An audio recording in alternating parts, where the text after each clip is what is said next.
Who is the real শয়তান in your life? শয়তান মুভিটা কম বেশি সবাই আমরা দেখেছি।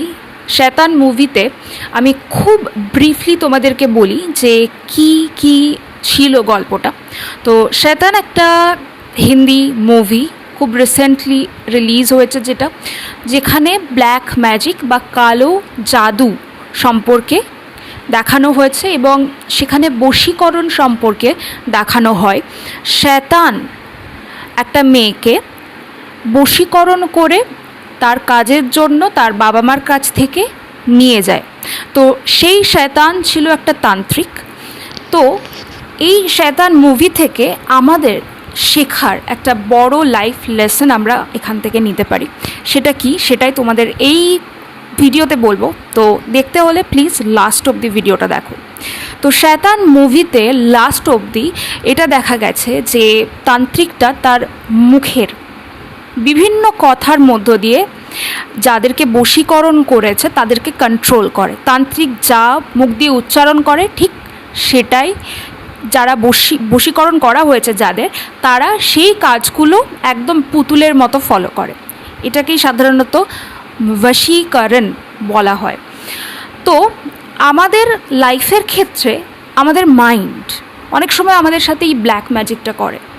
আমাদের মাইন্ড যেহেতু আমাদের নিজেদের, তো আমাদের মাইন্ডে যাই আসুক, যাই আমাদের মনে হোক, যে কাজটাই করতে ইচ্ছে করুক, আমাদের মাইন্ড যদি একবার বলে দেয় যে এই কাজটা আমি করব, তো আমার সমস্ত অঙ্গ প্রত্যঙ্গ সব কিছু যেন বশে চলে আসে মাইন্ডের, যে না ওই কাজটাই আমাকে করতে হবে। আমার মাইন্ড বলেছে, আমি নিজে চাইছি, তার মানে আমাকে ওই কাজটাই করতে হবে।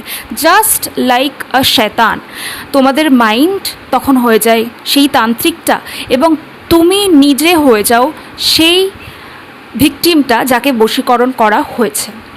তো শয়তান মুভিতে দেখানো হয়েছে যে তান্ত্রিকটার জিভটাকে কেটে আলটিমেটলি সলিউশন করা হয়েছে। তান্ত্রিকটা যদি জিভটা কাটা হয় তাহলে তান্ত্রিকটা আর মুখ দিয়ে কোনো কথা বলতে পারে না। তার ফলে আর কাউকে তার কথার মাধ্যমে তার কন্ট্রোল করার যে সেই ওয়েটাই যখন তার কাছ থেকে চলে যায়, তার জিভ নেই, তার মানে সে কথা বলতে পারবে না। তো তার ওয়েটা চলে যায় যে সে কথা বলে কাউকে বশ করবে। তো আমাদের মাইন্ডের ক্ষেত্রে এই ওয়েটা বা এই জিভটা হচ্ছে আমাদের অ্যাটেনশন। আমরা এই অ্যাটেনশনটা যদি কাট করে দিই তাহলে কিন্তু আমাদের মাইন্ড আমাদেরকে আর কন্ট্রোল করতে পারে না। আমাদের মাইন্ড সবসময় আমাদের অ্যাটেনশন নিয়েই কিন্তু আমাদের সাথে ব্ল্যাক ম্যাজিক করে।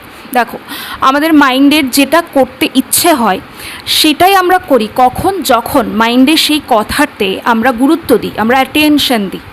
তো এই অ্যাটেনশনটাই হচ্ছে মেন বিষয়, যেটা আমরা সরিয়ে নিলে মাইন্ড আমাদেরকে আর বশ করতে পারবে না এবং মাইন্ড নিজেদের মতো আমাদেরকে আর কন্ট্রোল করতে পারবে না।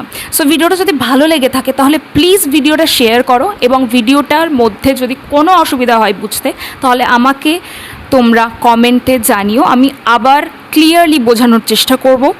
And till then, tata, stay positive, stay healthy.